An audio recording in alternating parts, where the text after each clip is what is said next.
Hey everyone, welcome back to Corporate Decoder, the place where we try to make sense of those confusing corporate reports. Today, we are diving into a filing from Trio Petroleum, and let me tell you, it's a wild ride. It has twists and turns and some interesting accounting moves that might make you scratch your head, but we'll break it down together. Think of it as trying to understand your friend's complicated love life, but with oil wells instead of dates. Let's get started. Alright, so the first thing to note is that this isn't the original report. It's actually an amendment, which is basically a correction. They're refiling their financial statements from last year because they messed up the number of authorized shares of stock. Think of it like getting a math problem wrong, not a big deal, but you have to fix it. The good news is the change didn't affect any of the actual financial numbers. This amendment also includes a new consent form from their auditor and new certifications from the top executives. Before we get too deep, let's check in on the basics. As of April last year, the company's public float, which is basically the value of shares available to trade, was around $13.7 million. They also mentioned that about 7 million shares of the company's stock outstanding as of February this year.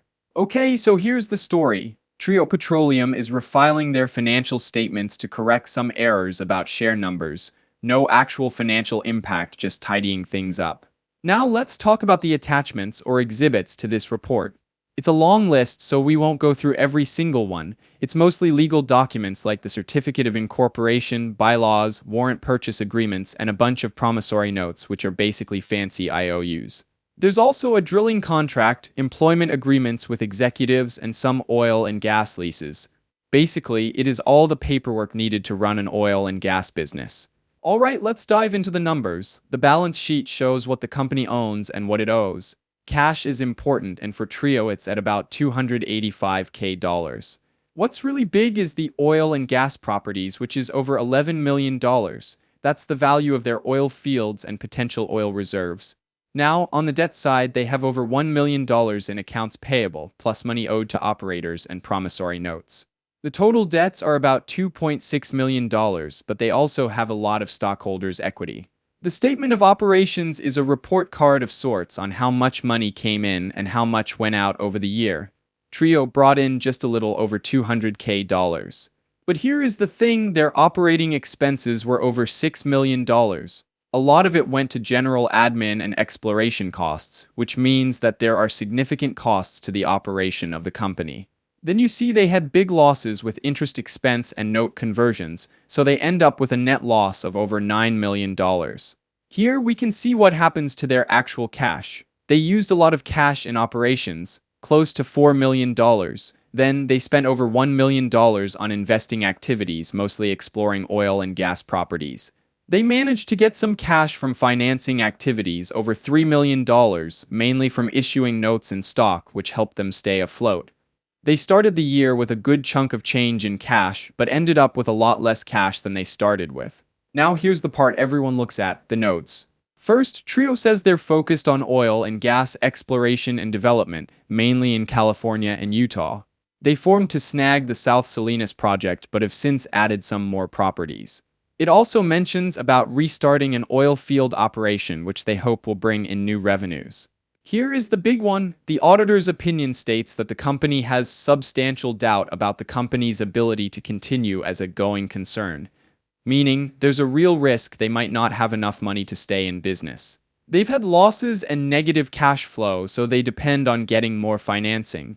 This is in the first few pages of the financial statements, not a good look. Management does say they are planning to generate enough sales revenue and/or raise additional funds to cover operating and capital requirements. However, there is still significant risk involved. They did have an IPO in April 2023, raising $6 million, but it's clearly not been enough to solve their money problems.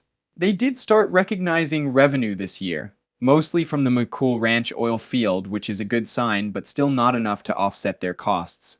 Trio's main assets are their oil and gas properties, but as of right now, they're classified as unproved, so they're not making a lot of money from them yet.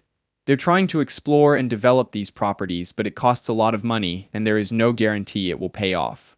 They're basically betting on finding more oil. A lot of their assets originally came from Trio Petroleum LLC, so there are ongoing agreements and relationships there. The company has related party transactions.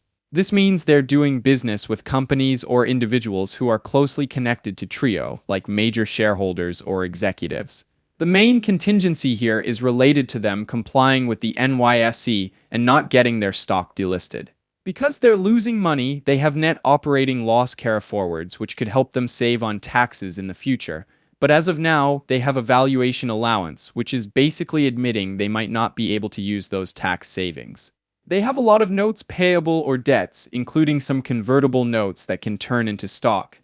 The biggest loan was converted to equity or stock by the end of last year. The authorized number of shares is 500 million, divided into 490 million shares of common stock and 10 million of preferred stock.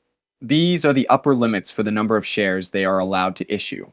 The company had a reverse stock split, consolidating shares to try to raise the stock price. They also signed a non-binding letter of intent to acquire some assets in Canada.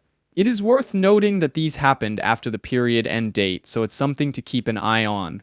So, what's the verdict on Trio Petroleum? It's a small company in a tough industry that hasn't reached profitability.